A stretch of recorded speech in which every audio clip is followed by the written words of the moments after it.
Hey there, welcome back to the Path to Zion podcast, where we are rediscovering the ancient way. Thank you for tuning back into the program today.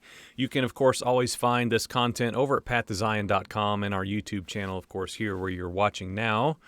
And reach out to us via email, won't you? pathtoZionpodcast@gmail.com. And I just want to get right to it today, and I'm just going to be very honest. I always try to gauge my level of honesty, I guess, just to be simple, and how bare do I want to lay myself out in a public forum, and so I'm trying to gauge that and be wise.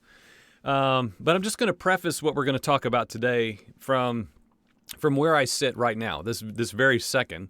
It's a Sunday morning. It's nearing noon now, and in all honesty, I'm just a little disgruntled as a whole about all of us, the capital U.S., the people of Elohim, Christianity, Hebrew roots, even myself included, all of us, and our quickness to disagree, our swiftness to stand up and say, oh yeah, well, but.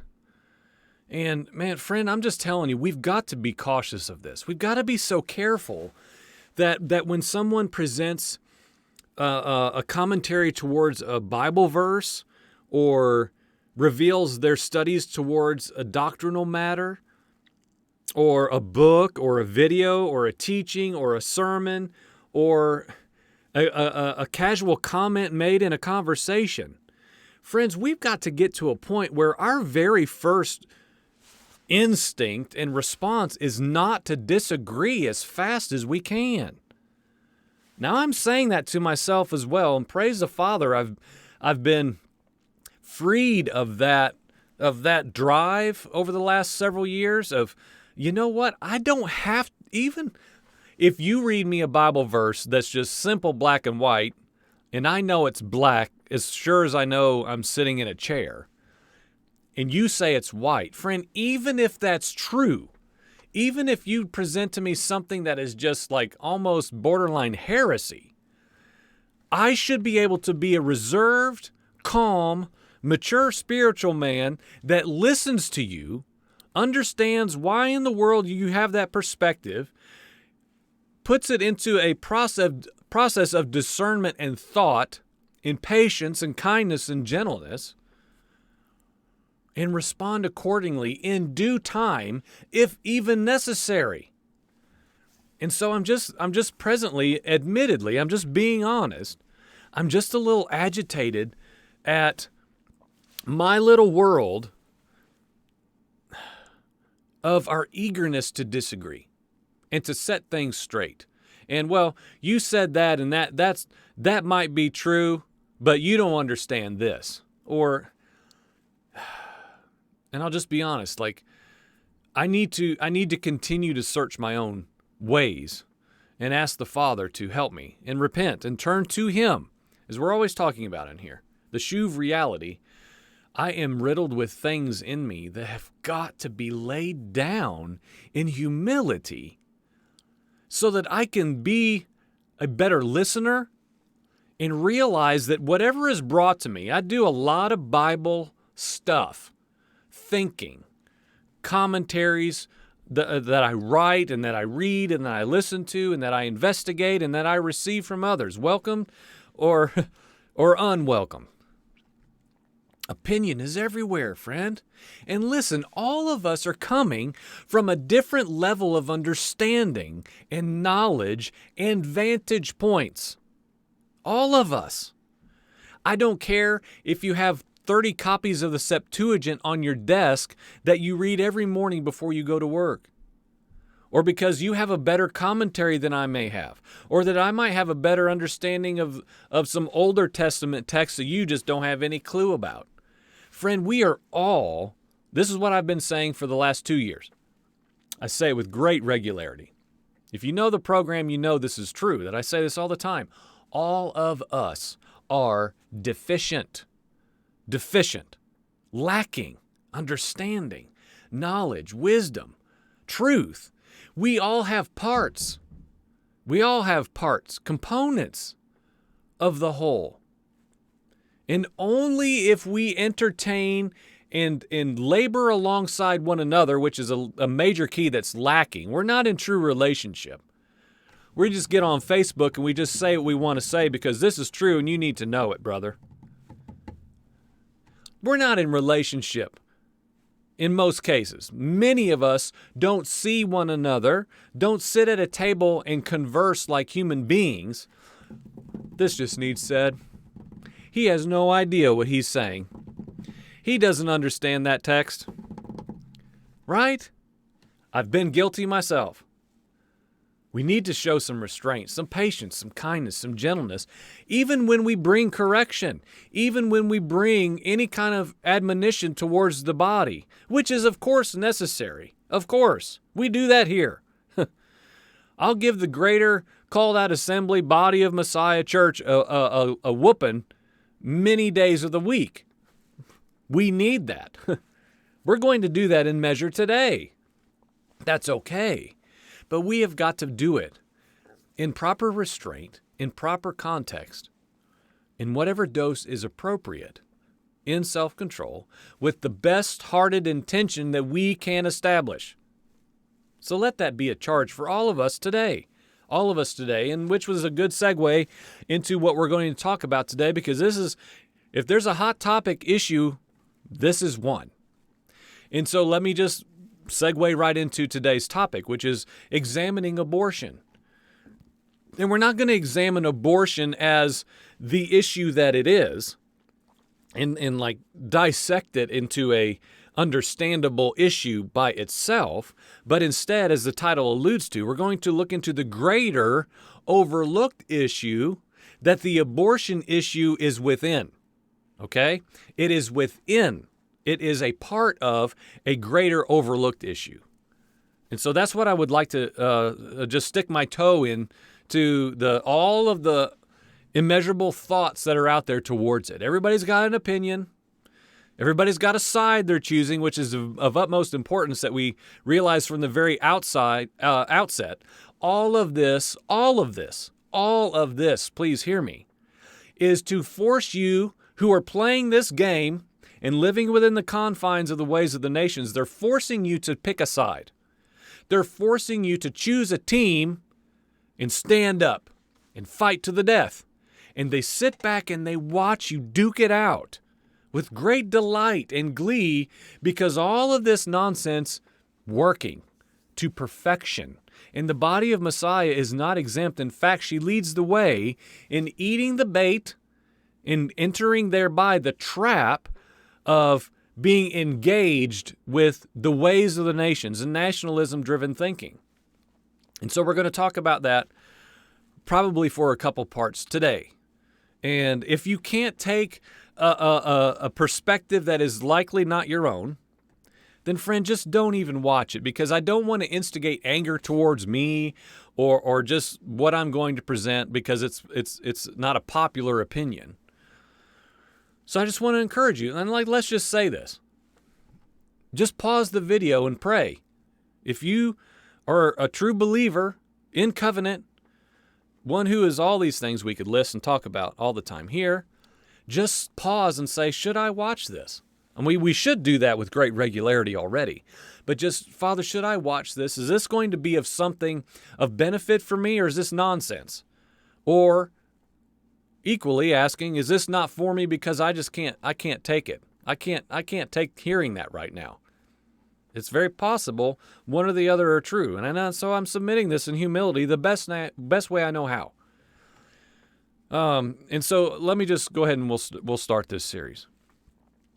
2 days ago, I'm out at work and I begin getting texts. Have you heard the news?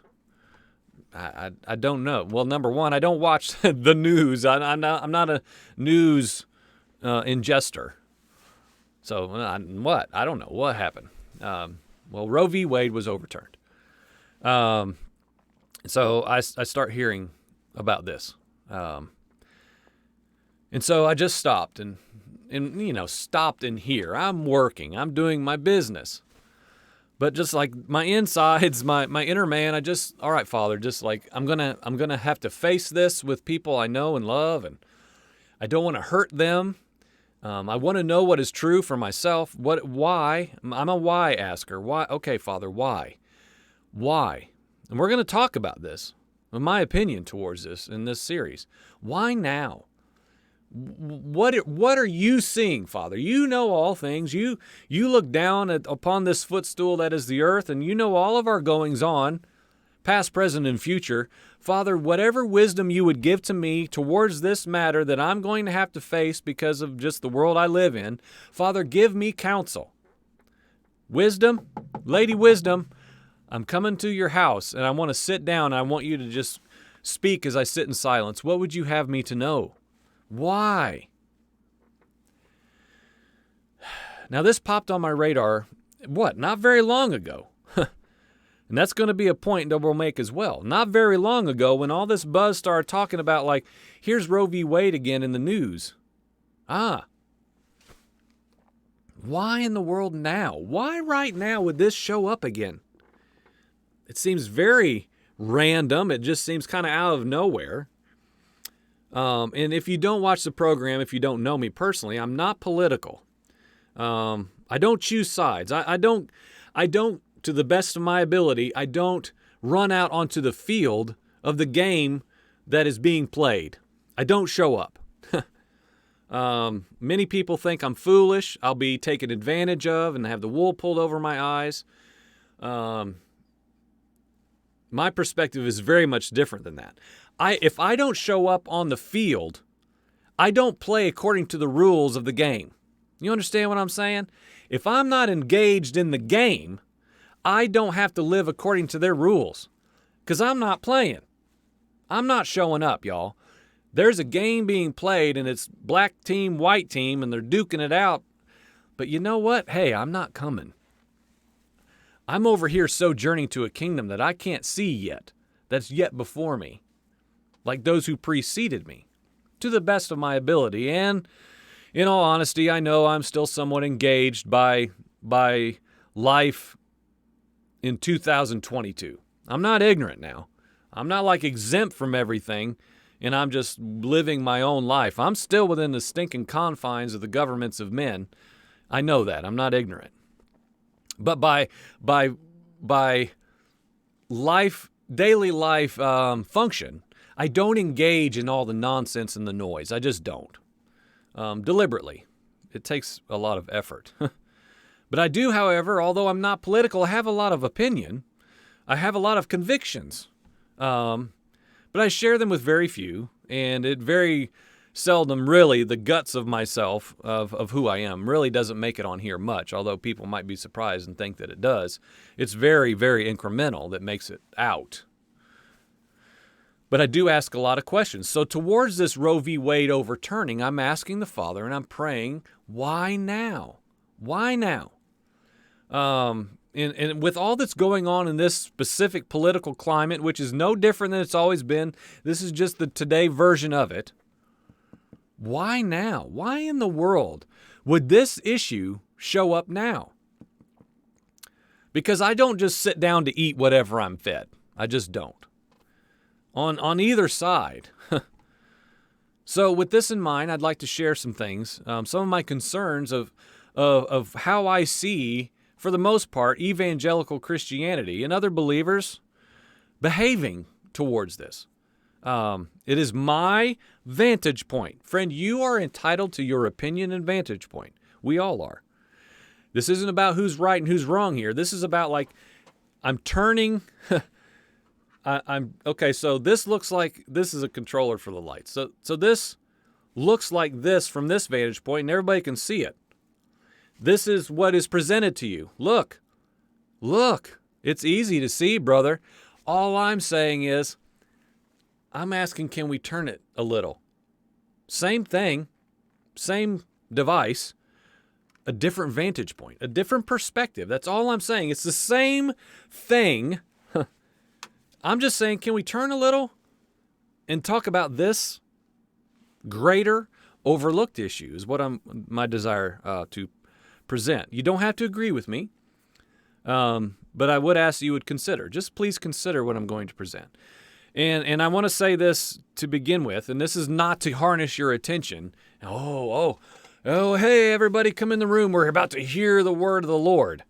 Man, I literally almost get physically sick when I see these self-professed prophets of the hour and the American flags and the bald eagles flying behind them with holding the cross in the clutches of their talons, telling us how God's ready to bless America. Everybody buckle your seatbelts. Oh, I'm serious. It makes me ill. I am not doing that.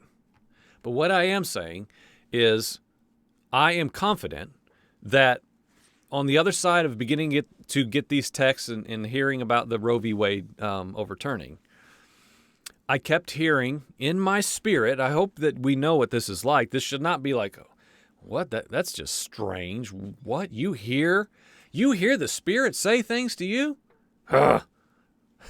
Mysticism or something? No. I kept hearing Ezekiel 12. Ezekiel 12. It happened once while I was working. It happened again on my drive home. It happened when I got home. And the fourth time, because I've learned to be patient. I've practiced to be patient. I'm not going to just run and, oh, hey, get the recorder. I'm hearing the word of the Lord. Thus saith Yahweh Elohim. No. Ezekiel 12. And the fourth time I was home, I said to my wife, I said, and I'm just being honest, is there an Ezekiel chapter 12? Because if there is, I keep hearing it. And of course, I know later verses within much later chapters in Ezekiel, but in that moment, I'm like, I'm wrestling with my own, lack of confidence. And like, I feel like I keep hearing the Spirit say Ezekiel chapter 12. Yes, of course there's Ezekiel chapter 12. So I looked it up and I read it, of course. And interestingly, it starts out with this. The word of Yahweh Elohim came to me, Ezekiel, saying, Son of man, you live in a rebellious house, who have eyes to see, but they do not see, ears to hear, yet do not hear, for they are a rebellious house. Now this rebellious here is Mereh, or Meri. It may sound familiar from Meribah, grumbling. Okay, if we know the Older Testament at all, grumbling, bitter, and it goes on to mean disobedient and quarreling. Now, we could park here for a long time, and disobedience is the seed, if you will, the root cause of quarreling and bitterness, and it's all interrelated. And we know the account of the children of Israel, and like this was a defining characteristic for them, and in many ways we are no different. And so disobedience and their bitterness leads to quarreling and grumbling.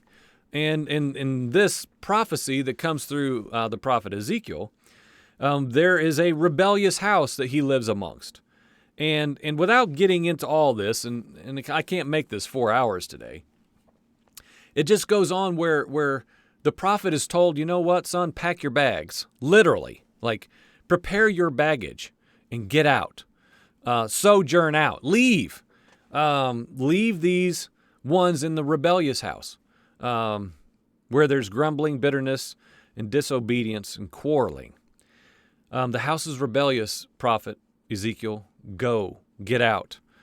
And so let's just stop here for just a minute, because just reading this chapter's introduction, I realized, of course, in light of when I heard this reference, how fitting it is for this hour. Yahweh goes on to tell the prophet again, to exile out of this bitter and disobedient house. Calamities and judgments are pronounced over and over in this chapter, all for a purpose, though. There's a purpose, as is always in Yahweh's perfect righteous judgments. The purpose was to bring the house, the rebellious house, to a place of knowing that Yahweh alone is Elohim. It would say this, and then also that, they might know that I am who I say I am. It's not just, judgment and correction just for the sake of judgment and correction alone. It is all to lead the rebellious house to a place of humbling themselves before Yahweh Elohim and realizing he in fact is the Elohim of Elohims. Now, chapter 13, interestingly enough, moves right into condemning false prophets that only prophesy, one version says, from their own inspiration, which I would like to address, but I don't feel I have liberty to do that today. So we'll keep moving. But friend, we live in a rebellious, bitter, and disobedient house. America, okay? America. And I'm going to set a table here of thought for you to consider. And I am amazed, and I'm not using that word like to be dramatic. I am amazed at how many people I talk to, like in real life now, at a table or in any setting that's just casual, and as well as what I see online, of how so many believers have this strange, fascinating, and I mean that word rightly, fascinating inability to see the dangers of this nationalism-based identity. Now, I understand it from like a broad umbrella approach of if you are merely a patriotic Christian American that does not understand biblical identity and the grafting in principle and the full gospel that is through the two-house understanding that I'm still learning and adding to my life. I'm in very early stages of understanding that myself. But if I understand that if that is your identity as a political patriot Christian American, well, of course, then, yeah, these things are going to land in a place that's different than a sojourner and a Hebrews 11 man or woman. I get that. And so what I want to talk about for a couple minutes is we live in a rebellious house here, America. We're not godly as a whole. We're talking as a nation now. A nation is a nation. We're one nation under God, right? It's not a true slogan, but I'm saying if that's what we're talking about, if that's the slogan of America that many Christians do believe in, we're one nation. Okay, well, if we're one nation, then all of the components of the one are very, very diverse, very mixed, which is a point we're going to get to. We have forgotten that it's not our America. This is the verbiage we hear all the time. Well, we're really America, and they're not. Okay? No, we have to establish from the very beginning, we're talking about one unified nation in the sense of we are all here together in the confines of a temporal governmental authority in the United States of America. And so I'll leave that there, and we're going to come back to it in much greater measure. But again, I'm just kind of introducing what we're going to talk about. Now, I was born the same year that Roe v. Wade was instated. The landmark decision was made in 1973, and that's when I arrived here on the earth. I've had friends who have had abortions. Back in 1989, I was a waiter at a restaurant, and a girl that was a close friend of mine that I had known for years, she was a waitress there too. And she had an abortion, and I remember the night she came to work the same day that she had had it done that morning, and I remember watching her. I remember she was just, the whole shift, she was just teared up, the whole shift, that whole night. And I don't claim in any way to understand. I know other individuals who have experienced that. I do not claim to know in any way what that is like and what that does to a person. I don't claim to, and I'm not even going to endeavor to try to, okay? That's not my point here.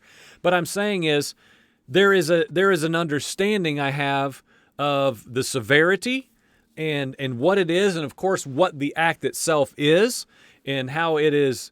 It's not just like an atrocity and God hates abortion.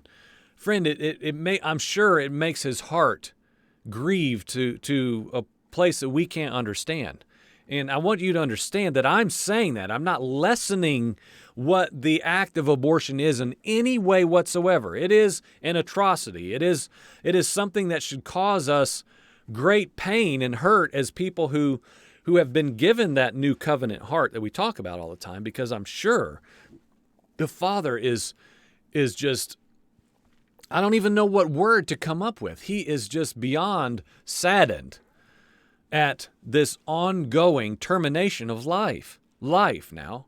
Okay, so please know that I'm not like in any way trying to lessen what abortion is and has been on any level at all, okay?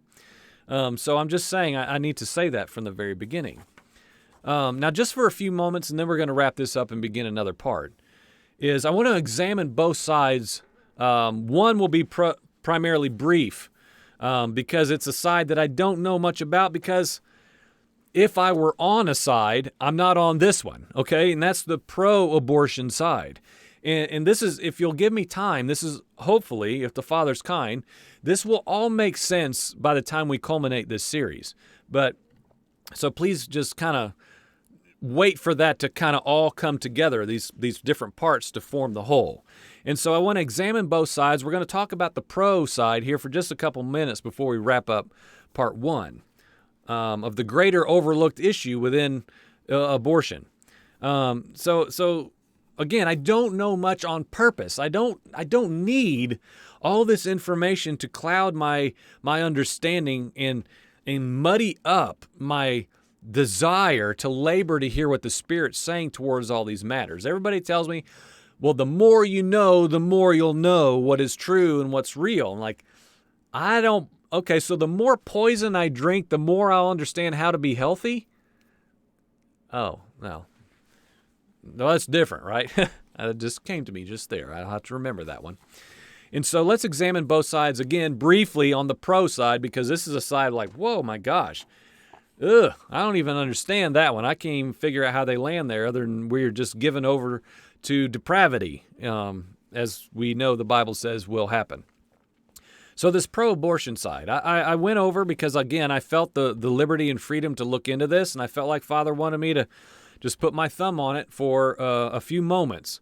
And so I went to the Planned Parenthood website because towards this matter, I felt like I was to gather some information about it and be educated a little more than I have been.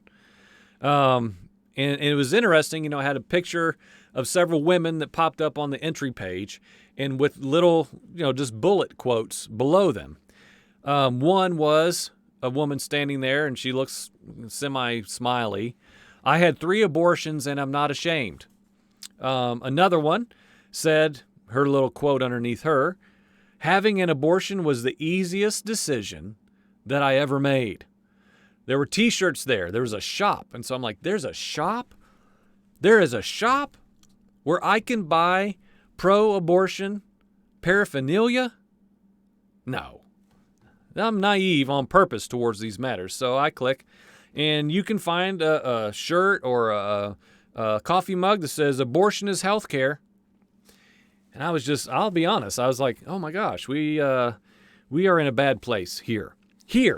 Okay? Here, in America, where Americans that form the nation, as much as you or I, believe in this manner, okay? But on that side, the pro-abortion side, and we're setting the table here, there's constant hypocrisy, riddled with doublespeak to no end. When it comes to mass now, the same side would say that I don't have the right to determine what to do with my body, like verbatim. Like, you can't do that. You gotta mask up to keep me safe. For me now, you can't make that choice. You don't have the right to make that choice.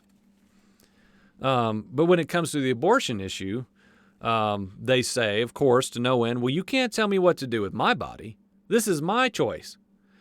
So in other words, I have a choice, but you do not. And of course, we know an infant would understand that this is just mere hypocrisy. Now, I watched a couple videos of interviews post Roe v. Wade overturning, because I'm like, well, what are people saying? Like, what's the vibe? What's the heartbeat of this presently? And of course, as expected, they're interviewing these people, and they're just, some of them are like undone. I mean, are they actors, because like call me a conspiracy theorist or whatever. Are they real people? I guess it really doesn't much matter. But what was being portrayed at the very least, and if not real people, they were just appalled. They're weeping. Like, I can't believe it. What are we going to do as women? And I mean, I was literally like, it's not funny, but I was literally like, is this for real? Are these people having meltdowns on national television because they can't kill a child now in the womb? It was very, like, my mind was like, I don't even know where to put this. Women crying, people angry, we can't take this. Strong language, atrocity, a vile violation of our rights. How dare they do this to us? And my point, and then we'll bring this to a close for today, for this episode. As much as evangelicals don't want to talk about this, those people, they are citizens of this nation as much as anyone else. And I'm not saying they shouldn't be. So don't put me into that camp, because you hear me come against that thinking all the time. They need to get out. That's right, Joel. Get them out of here. No, I'm not saying that. Easy. I'm saying, and what this is the whole premise of why I'm even turning this on to record this topic, is on the other side of the Roe v. Wade overturning, the national issue at hand, the national problem is still here. It remains. Okay? It remains. I'm not at all trying to be a downer. I'm not trying to spoil the party, or, I've seen all these images of, babies coming up to heaven, and now, I don't know what it even really means. Jesus is releasing them into the earth and heaven and the pearly gates, and, angels are flying around. I don't really understand what Christians see in this, from that perspective specifically. And I believe that before he knew me, he formed me in my mother's womb. I believe all those things. But I don't have words, I guess, to properly explain my concern with the Christian, for the most part, belief system towards what's happening right now. And we'll go into this much greater measure here before long. But the national issue, the greater overlooked issue, is still here, friend. Nothing's just like fixed now. Am I thankful that there will be children that will likely come into the world now and have an opportunity to live that maybe couldn't days ago? Yes and amen. Yes. But friend, let me say this, because I'm finding I could talk about this for days. But friend, what are they coming into? What world are they coming into, friend? I have to be so clear, because people will email me and comment on things that they don't understand and that they mishear. So please hear me. Am I saying it's better to abort a child than to have them to come into this horrible, lawless world? No, I'm not saying that, friend. Please don't say I'm saying that, because I am not, and I want that to be clear, and I have to say it. But what I am saying is we have to understand the severity of what we are saying. Instead of just putting cartoons of babies being released down into earth from heaven, from Jesus' flowing beautiful hair and his big white robe with rays of sunshine shooting out of it. Friend, there is much to do now. There's much to do now. Church, are you going to adopt these children? Are you going to care for them? Are you going to take them into your home? Are you going to counsel their mother, who is strung out on drugs, and their father, who's abusive and wants to take them to the back room and beat them? Are you going to love them? Are you going to give your life for them? Or do you just want the babies to be alive? Save the babies. Save the babies. And I'm sorry I'm being hard. It's just, I feel like someone has to say this. Okay, body of Messiah, what will we do though? What now? What now with the babies that will be released into the world that wouldn't have had a chance to live 2 days ago? What will we do? Will we care for the orphan? Will we love them? Will we lay aside our life to allow them to have a life that comes into knowing Messiah? Or do we just want them alive? These are greater issues. These are overlooked issues, friend. The evangelical movement just wants to say, let the babies live. I'm pro-life. Put the sticker on my car. Pro-life. Well, there's a whole lot more to pro-life, friend, than just letting babies live. What about their mother? What about their father? What about their home? What about their grandparents? What about their living circumstances? Will we do anything about that now, or do we just want abortion that is just bad? Do we just want it gone so that, well, we humbled ourselves and prayed and now God's going to bless our nation? Oh man, all that rhetoric I'm seeing so quickly. Blessings coming because what we prayed for has come to pass. Blessings are coming to America. The prophets are already starting to say it. We've prophesied this. We've prophesied it. Blessings are coming. Trump's coming back now. And all this stuff is just connected like this stream. Oh man, it's a dangerous stream. I'm at 36 minutes already, friend. I'm sorry. And I don't want to be agitated. And if I am, I apologize. There's something about this that just, I feel like resonates in me to just, again, say, friend, would you please consider another vantage point on this matter of abortion. And we're going to talk about the anti-abortion side coming up next in part 2. And I'm just going to be honest, because if you're still watching, and if you're going to watch part 2, I'm going to warn you now. I am going to come down hard and heavy on the Christian evangelical American ideal. I'm going to. Because someone has to say, this is not right. In the sense of, we have got to examine ourselves and look at what we're doing and what we're saying and how we respond to these matters, like the abortion issue. So, there's a lot to discuss here, friend.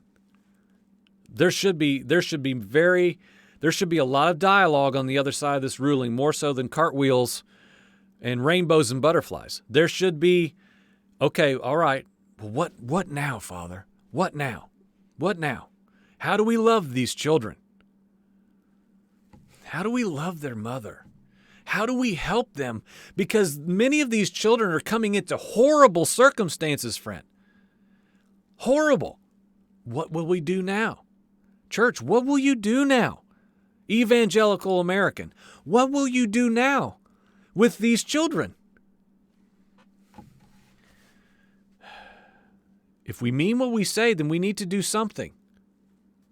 What will it be? And that's not even in here. That's just something that I feel like we've got to talk about that as well. That too is part of the greater overlooked issue. But the greater issue on a overreaching umbrella level, we have not even touched yet. So we're going to have to get to that. Maybe in part 2. I don't know. Friend, this is a heavy topic. I understand that. I understand it as much as I can. But I would like to talk about it. And if you're willing to engage in this and then, discuss it with me from your vantage point, pathtozionpodcast@gmail.com, and with your congregation where you are, with people that are intimately acquainted with you and your life, to have this conversation, to look across a table in someone's eyes and say, we need to talk about what now? We need to talk about these matters, the complexities within a black and white issue. Okay?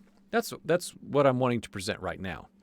We're going to dig into the anti-abortion side, and I'm just going to present some warnings, some concerns towards that many people I have found and I looked into this even 10 years ago.